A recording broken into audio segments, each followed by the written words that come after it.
Assalaamu alaikum daawwattootaa fi hordoftoota qaqqaalii ilmaan Oromoo bakka jirtan maratti kabajaa fi jaalalti teenya bakka hundatti isin haa geessisu jecha har'a umma Alii birattiin argama haadha Alii birattiin argama mana isiitiin jira gaa'ii mana kee haadha kifaa jechuudha ni beeytanii maaliif asitti haadha Alii biratti argamtaa yoo naan jettan dubbii kifaayaatii fi dubbii haadha abbaa mana kifaayaadha jadiid jechuudha. Eega gaafa san dhaabbanne haati jadiida haati kifaaya eega gaafa san cinqamte dubbii isaanii san irratti haalaan cinqamaa jirti. Cinqii isii tana wajji qooddachuufiin bira dhufa galgaluu viidiyoo isinii maruun gaarii miti jechuudhaafiin isinii marre malee galgaluu asumaan jira jechuudha. Sababaa dubbii isaanii tanatti miciyyoo tana haati tun itti cinqamaa jirti. Galii ilmaan kee keessatti jadiidii walii galaadhaa. Isiniin kun waan feetaniin isinin cinaan dhaabbadha. Waan feetan anaa isinii jira. Haati dhugaadhaa nama gaafa shabaaba akkasii kana dalagachuu ture. Rakkoo takkaas hin qabdu alhamdulillahi rabbil aalamiin. Garuu waan takkallee anaa isinii jira.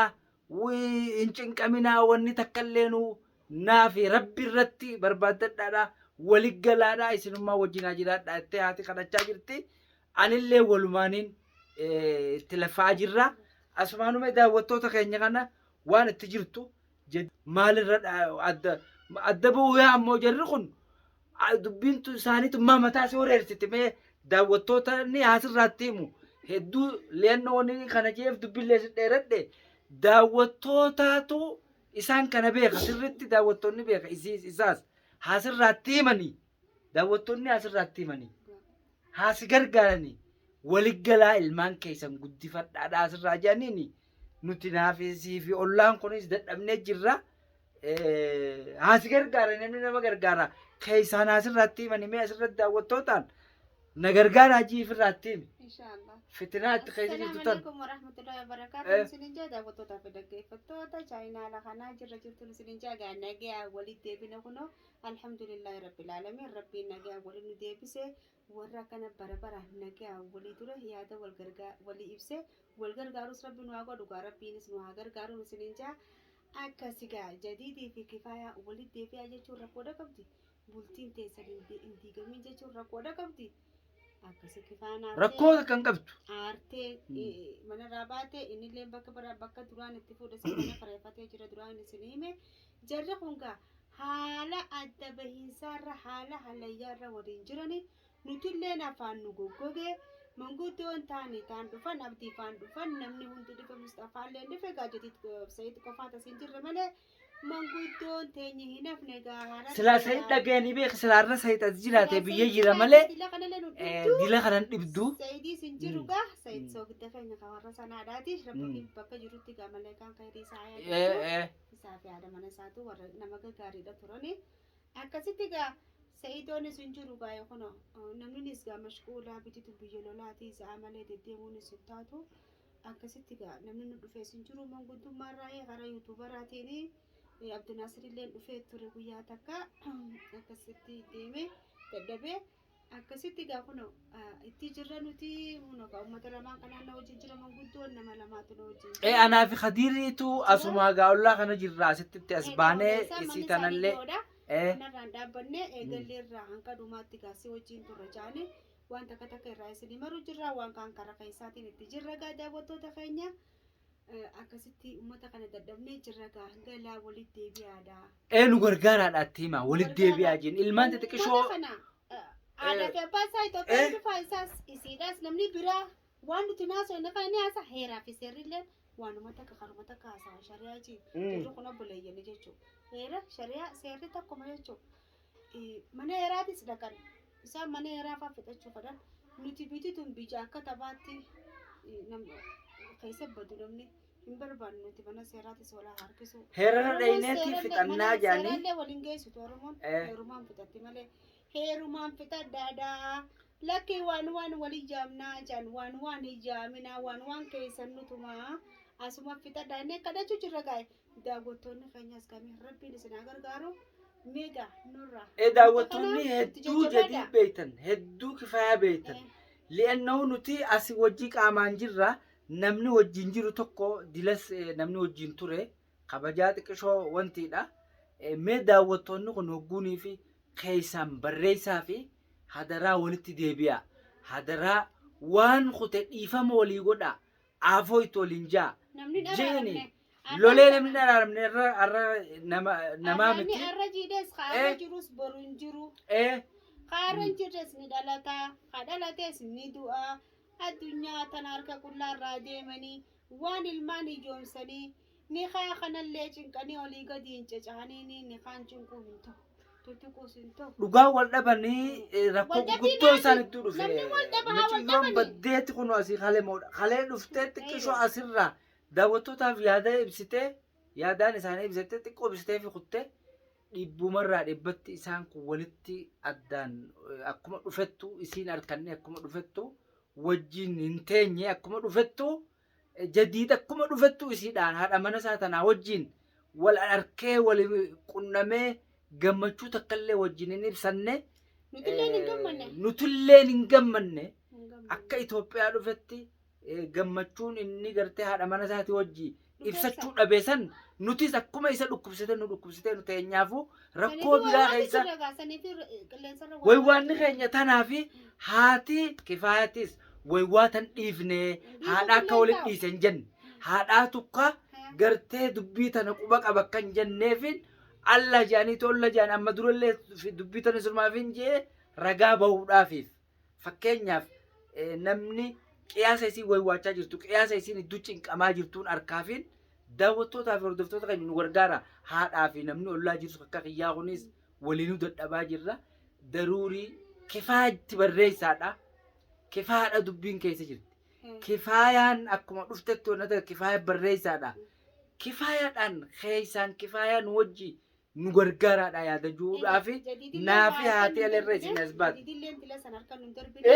kifaayadha tarakkoota bakka ijaarsi isii tuqee jiru gaa dhibdee isiidhaa san daawwattoota himattee nutti illee himattee hundi keenya waliin furmaata itti kenninaafi dubbiin isaa nu dhibdee jirti egaa dhufe baatii sadii irra fuutti jirru mashquula taanee jirra isaan fi wal madeessanii takka jiran nuti madaasa isaan waan galee beekanii taa'u jiranii nuti waan galees waan dhufuus waan deemes takka irraa quban qabnu jidduu tana kaftaana jarri kun maal wal godhanii dhiiroo nama ajjeesanii dho'isanii heeranii akkarra jirra nuti hedduu sodaa jirra nuti baay'ee maqaratti illee wal harkan wayii wal godhanii jenneeti gandatti illee wal harkan wayii wal godhan jenneeti waa hedduudhaan irraa shakkinee jirra dhaqa namarra kaayisii yoo feete askara namatti ergiti dhiiroo karatti illee yoo isiin gabbaatanii ni raara karatti illee dhaqa itti harti moo biyyatoonni biyya dhalaatu kun hin ta'u alatti cinqii teessan harkeetiin dhagahame fakkeenyaaf daawwattoota keenya haa cinqii haadha aliidhaa tana haatee waan haasoftu nu dhageessanii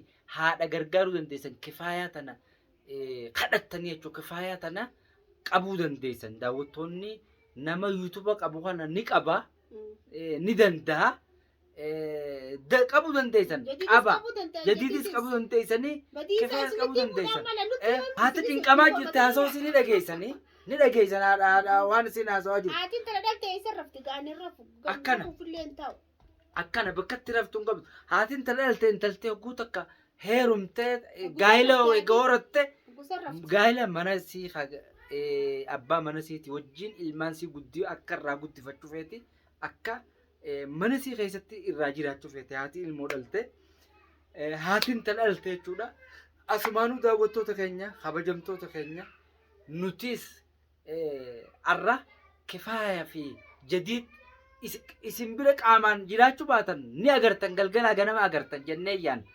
qilleensi yeroo ta qilleensa kanarratti addunyaan ta qilleensarra wal eegdu yaada qilleensarra wal dabarfata namni Ameerikaa jiruu fi ana kaas jirus tokkuma itti barreessi atis ka Ameerikaa jiru ka Kanaadaa jiru ka Awurooppaa jiru ka Afrikaa jiru itti barreessi kifaayaadhaan an dhugaan isinitti asirratti jadiid harkaan hin darbine wayyaadhaa duraan balleesse malee eeganaa jadiid irra wayyaadhaa jara kana akkaataa isaan itti mataa walitti qaban isaanillee akka mataa walitti qaban nu godhaa jechuun wallee ni qaanfataniiti isinitti himuu didanii nuutu isinitti himaa daawwattoota akka mataa isaan walitti qabatan godha kaftaane nuti warri asii bira jiru haati dhalte kaftaate nuti hollaa kaftaane ilmaan kan irra facaasanii wal dhabamsiisuun gadi wal deebisuun kun bu'aa isaaniif hin qabu. Wanna kana namni jidduu rakkatu hin jiru isaan lachuu malee hin qaban. Harrakkina harkaa walirra fidanis akkasuma ana malee namni jidduu rakkatu hin jiru ilmaaniin qabamoo isaanii qaba. Ani karaa hedduutti rakkadhee jira gaa'ee na gargaaraan isiniin jara kana akka gaariitti dhaabbataniin fada narraa walitti araarsaa jara kana furmaata narraatti fidaa an furmaata daawwattoota irraa hin eeggadha. Akkana kilmaa walumaanuu daawwattoota irraa eeggannaa. Jarri kun adda bahuu isaaniitis hin feenu li'annoo ilmaaniitu iddoo jira ilmaan xixiqqishoo iddoo jira bakka tanarratti adda nu baasaa jedhanii kafin nuun jiranii nama addaan hin baafnu nuti daawwattoonni namni adda eega walitti dhufee ilma wajjoore adda bahuunis illeen kasaaraadha isaanii fi nuufii illee kasaaraadha akka namaafillee barumsa ta'u namni gizee wal dhabe dhiifama waliin ja'a. Namni akka barumsa irraa fudhatu akka dhiifama waliin ja'aniin asumaan isaaniifis dhaama daawwattoonnis akka nu gargaaru asumaaniin dhaamaa fi haati ammoo haati kifaayaadhaa haati intala dhalte hogguu takka intalti gaa'ela irraa horatte gaa'ela siisan keessa taa'uudha barbaaddi haati cinqamaa jirti kunoo galgalumuu bira dhufeetumaan aadiidha yaaboo kana jechuun jiraanis ollaan gaabikatti wal darbuun qabu wal gargaara waan xiqqoo. Mudannoo xiqqoo walirra harkees guddoo harkuus xiqqoo harkuus wal jalaanaaf waan ta'eef wal jalaanaaf nutis wajjumaan jirraa isinii nu hojii jiraadhaadha eeybaa jara kan nurraa eebbisaa nurraa gorsaadha daawwattoonni nama hin dandeenye hin qabu nurraa cinaa dhaabbadhaa nurraa qaba isiniin jenna. Uummanni kun uffata keessan taanaan nurraa qabu. Uummanni kun maatii ta'isanii faamilii ta'isanii nurraa qabaa. Nuti nama lama sadii manguddoonni jarri kun gaafa nu dalaga irraa galan ilmaan isaaniitti hin galan na bira galanii ani manguddoon taasisan hirriba dhabnee taa'insa kan hin jiru gizee hundaa'u nuuf rakkoodha. Harree inni dhufe hafuuraan fudhadha jeetiin ka'ee inni dhufnaan gaafa nu natti jabaattee inni dhufnaan dubbiin jabaattee kifaa inni finciltee gaa ilmaanis rakkoo harkan gis takka jadiit bira deeman gis takka nu gizee takka jadiit bira dhaqan gizee takka isii bira dhaqan ammallee kun ijoolleen wallahi as jirti. Wanni kun takka ittiin isiniidhaan immoo erbuudhaan isin qabe wanni nuti haasofnu kun takka ajandaadhaan miti ajandaa warri yuutubaraa dalaguun isaanii ani ajandaa isin irratti hin dalagu kanaafillee ajandaa miti wanni kun ajandaan hin seentu haati alidhaa ajandaadhaan miti isin bifa ajandaa keessa hin jirtu ani biraankas isin hin godhu ajandaas isin hin godhu isinii galee ammoo wanni kun ajandaa akkanarraan seenne wanni kun waan dhugaati. Maatii ta'isanii jarri kun lamaanii nurraa kadhadhaadhaa nurraa qabaa jarri ajandaadhaa miti qasaman billaa ajaba ajandaadhaa miti wallaahi summa wallaahi ajandaa miti daawwattoonni akkana amanu abdiin irraa qaban si abdatan abdiin guddoon isin irraa qaban akkana amantanii akkuma na amantanii maqaa rabbiitiin ajandaadhaa miti jara kan nurraa gorsaadhaa mee bara wanta kanatti onna jaalatii miti akkam ta'an akka ta'an hin jiru kun namni akkanatti aaree gubachuu jira jara kanaafi gammachuu jedhi Itoophiyaa dhufe hafla adda addaa godhuudhaan nama azuumuudhaan namni walii hun harkina ibiddaan nurraa deemu jira ibiddi sanillee nama nurraa xiqqaate sila arraan tan asii wal harkina jee namni gammachuudhaan taa'u jira gammachuu sangaa gadda nurraa godhanii rabbiin nurraa qabu inshallah jaarsaa jaartii waluma lolan arra baafil kanuu wal dhabanii turti dhufoo nagaa itti boruufi